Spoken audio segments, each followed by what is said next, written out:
ಉದ್ದೇಶ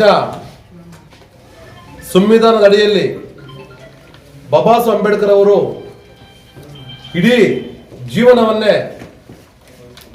ಈ ದೇಶಕ್ಕೋಸ್ಕರ ಮುಡುಪಾಗಿಟ್ಟು ಅವರ ಮಕ್ಕಳು ಸಹ ಸತ್ತೋಗ್ತಾರೆ, ಅವರ ಒಂದು ಹೆಂಡತಿ ಸಹ ಸತ್ತೋಗ್ತಾರೆ, ತಂದೆ ತಾಯಿ ಎಲ್ಲರೂ ಸತ್ತೋದ್ರು ಸಹ ಅವರು ಛಲ ಬಿಡದೆ ಈ ಒಂದು ದೇಶಕ್ಕೆ ದೊಡ್ಡ ಒಂದು ಸಂವಿಧಾನವನ್ನ ರಚಿಸಿಕೊಡ್ತಾರೆ. 2 ವರ್ಷ 11 ತಿಂಗಳು 18 ದಿನಗಳ ಕಾಲ. ಅದರಲ್ಲಿ ಮೊದಲು ಹೆಣ್ಣು ಮಕ್ಕಳಿಗೆ ಪ್ರಾತಿನಿಧ್ಯವನ್ನು ಕೊಟ್ಟು ಅವರು ಕಾನೂನು ಮಂತ್ರಿ ಆಗಿದ್ದಾಗ ನೆಹರು ಸಚಿವ ಸಂಪುಟದಲ್ಲಿ ಹೆಣ್ಣು ಮಕ್ಕಳಿಗೆ ಸರ್ವರಿಗೂ ಸಮಪಾಲು ಸರ್ವರಿಗೂ ಸಮಬಾಳು ಎನ್ನುವ ಒಂದು ತಂದೆ ತಾಯಿಯ ಆಸ್ತಿಯನ್ನ ಸಮಭಾಗ ಆಗಲಿ ಮತ್ತು ಗಂಡನ ಒಂದು ಆಸ್ತಿಯಲ್ಲಿ ಸಮಭಾಗ ಆಗಲಿ ಎಲ್ಲರೂ ಸಮಾನ ಹಕ್ಕನ್ನು ಕೊಟ್ಟು ಹೆಣ್ಣು ಮಕ್ಕಳಿಗೂ ಸಹ ಓಟ್ ಹಕ್ಕನ್ನು ಕೊಟ್ಟಿರ್ತಕ್ಕಂಥದ್ದು ಬಾಬಾ ಸಾಹೇಬ್ ಅಂಬೇಡ್ಕರ್ ಸಂವಿಧಾನದ ಅಡಿಯಲ್ಲಿ.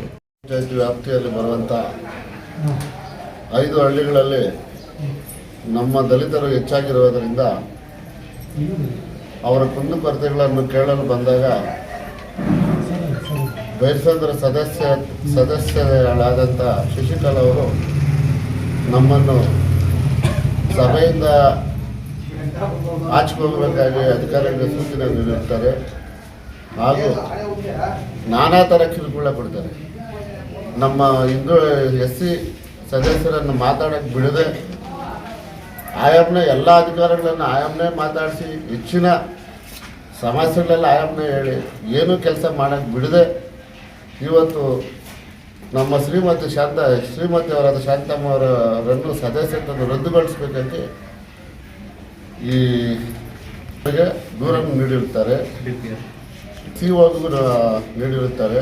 ಅದಾಗಿ ನೀಡಿದ್ರೂ ಸಹ ಮತ್ತೆ ಅವರಿಗೆ ಪ್ರೆಷರ್ ಮಾಡೋದು, ಏನು ಕಾನೂನು ಕ್ರಮ ತಗೊಂತ ಇದ್ದೀರಿ, ನಾವೇನು ಬಡವರು ದೀನದಲಿತರು ಅಧಿಕಾರ ಚಲಾಯಿಸಬಾರ್ದು ಅವ್ರ ಉದ್ದೇಶ, ನಾವು ಯಾರ್ದು ಕುಂದುಕೊರತೆಗಳು ಕೇಳಬಾರ್ದಂತ ಅವರು ನಮ್ಮ ಮೇಲೆ ಧೋರಣೆ ತೋರ್ತಾ ಇದ್ದಾರೆ. ಹಾಗಾಗಿ ಇವತ್ತಿನ ದಿನ ನಮ್ಮ ಜನಾಂಗದ ಪರವಾಗಿ ಅವರು ವಿರುದ್ಧವಾಗಿ ನಡ್ಕೊತಾ ಇರೋದ್ರಿಂದ ಅವರನ್ನು ಕೂಡಲೇ ಸದಸ್ಯತ್ವವನ್ನು ರದ್ದುಪಡಿಸಿ ನಮ್ಮ ಬಡ ಬಗ್ಗರಿಗೆ ಅನುಕೂಲ ಮಾಡಿಕೊಡಬೇಕೆಂದು ತಮ್ಮ ಮೂಲಕ ಕೇಳ್ಕೊಳ್ತೀವಿ. ಅದಾಗಿ ಸುಮಾರು ಬಾರಿ ನಾವು 17 ಜನ ಸದಸ್ಯರಿದ್ದು 16 ಜನ ಸದಸ್ಯರು ಒಂದೇ ತೀರ್ಮಾನದಂತೆ ಪಂಚಾಯತ್ ನಡೆಸ್ಕೊಂಡು ಹೋಗ್ತಾ ಇದ್ರು. ಇವರು ನಮ್ಮ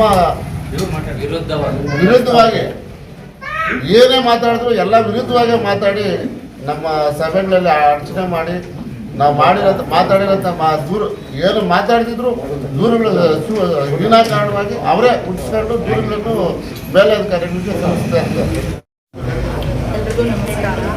ಬಾಬಾ ಸಾಹೇಬ್ ಅಂಬೇಡ್ಕರ್ ಅವರು ಹೆಣ್ಣು ಮಕ್ಕಳಿಗಂತಲೇ ಕೆಲವು ನಿಯಮಗಳನ್ನು ಜಾರಿಗೆ ತಂದಿದ್ದಾರೆ. ಅದರ ಅಡಿಯಲ್ಲಿಯೇ ನಾವು ಇವತ್ತು ಎಷ್ಟೋ ನೆಮ್ಮದಿಯಾಗಿ ಜೀವನ ಮಾಡ್ತಾ ಇದ್ದೀವಿ. ಎಲ್ಲ ಶೋಷಣೆಗಳ ವಿರುದ್ಧವಾಗಿ ನಮಗೆ ಅಂಬೇಡ್ಕರ್ ಜಾರಿಗೆ ತಂದಿಟ್ಟಂಥ ಒಂದು ಸಂವಿಧಾನದ ರಚನೆಯಲ್ಲಿ ಅಡಿಯಲ್ಲಿ ಇವತ್ತು ನಾವೆಲ್ಲರೂ ನೆಮ್ಮದಿಯಿಂದ ಜೀವನ ಮಾಡ್ತಾ ಇದ್ದೀವಿ. ಅಂಥದ್ರಲ್ಲಿ ಇವತ್ತು ನಾವು ಎಲೆಕ್ಷನ್ ಗೆಲ್ಲಬೇಕಾದ್ರೆ ಒಂದು ಅಧಿಕಾರಕ್ಕೆ ಬರಬೇಕಾದ್ರೂ ಕೂಡ ಅಂಬೇಡ್ಕರ್ ಅವರು ಕೊಟ್ಟಂಥ ಭಿಕ್ಷೆ ನಮಗೆ ಅದು. ಅಂಥ ಭಿಕ್ಷೆಯಲ್ಲಿ ಬದುಕ್ತಿರುವಂತಹ ಶಶಿಕಲಾ ಅವರು, ದಲಿತ ವಿರೋಧಿಯಾದಂಥ ಶಶಿಕಲಾ ಅವರು ಇವತ್ತು ದಲಿತರ ಮೇಲೇ ಇದು ದೌರ್ಜನ್ಯ ಮಾಡ್ತಿದ್ದಾರೆ. ಅಂಥ ದೇಶ ಭ್ರಷ್ಟರಿಗೆ ಏನು ಹೇಳಬೇಕೋ ಗೊತ್ತಾಗ್ತಾ ಇಲ್ಲ.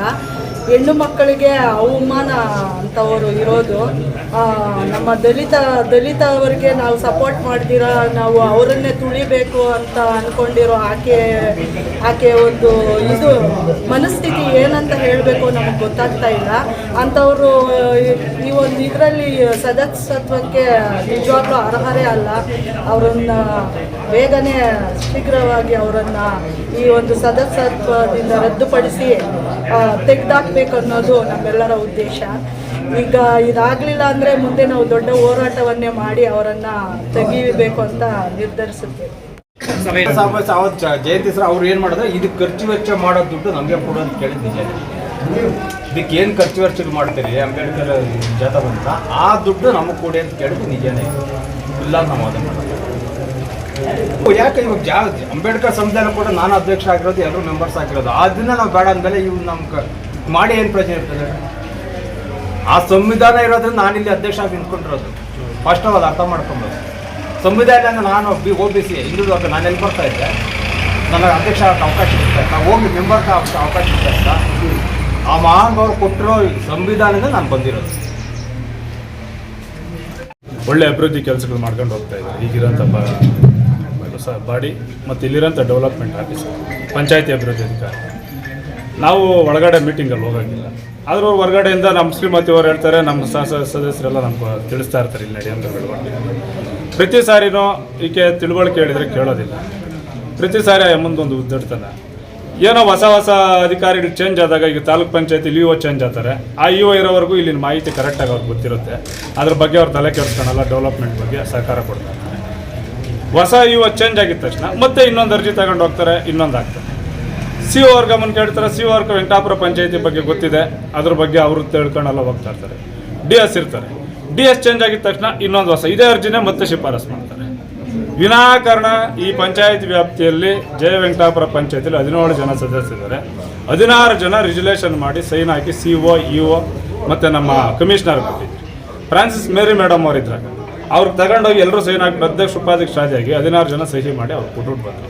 ಪಂಚಾಯತಿಯಲ್ಲಿ ಅಭಿವೃದ್ಧಿ ಅಧಿಕಾರಿಗಳು ಒಳ್ಳೆ ಕೆಲಸ ಮಾಡ್ತಾ ಇದ್ದಾರೆ, ಎಲ್ಲ ಸದಸ್ಯರು ಒಗ್ಗಟ್ಟಾಗಿ ಮಾಡ್ಕೊಂಡು ಹೋಗ್ತಾ ಇದ್ದಾರೆ. ಆಕೆ ಒಬ್ಬರು ವಿನಾಕಾರಣ ಅರ್ಜಿ ಕೊಡ್ತಾರೆ. ಅದಾದಮೇಲೆ ಅಮ್ಮನ ಒಕ್ಕೂಟ, ಆಕೆ ಹೆಣ್ಮಗಳು ಒಕ್ಕೂಟದಲ್ಲಿ ಇದ್ದಾರೆ ಖಜಾನ್ಸಿಯಾಗಿ, ರಾಜ್ಯ ಒಕ್ಕೂಟದಲ್ಲಿ ಅಂತ ಹೇಳಿದರು.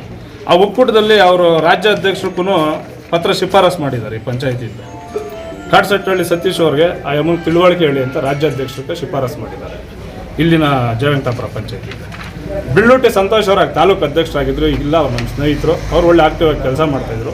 ತಾಲೂಕು ಅಧ್ಯಕ್ಷ ಅಂತ ಬಿಳ್ಳೂಟಿ ಸಂತೋಷ್ ಅವ್ರಿಗೂ 17/3/2003 ತಿಂಗಳಲ್ಲಿನೇ ಇಲ್ಲಿನ ಅಧ್ಯಕ್ಷರು ಉಪಾಧ್ಯಕ್ಷರಾಗಿ ಸದಸ್ಯರಾಗಿ ಶಿಫಾರಸು ಮಾಡಿದ್ರು.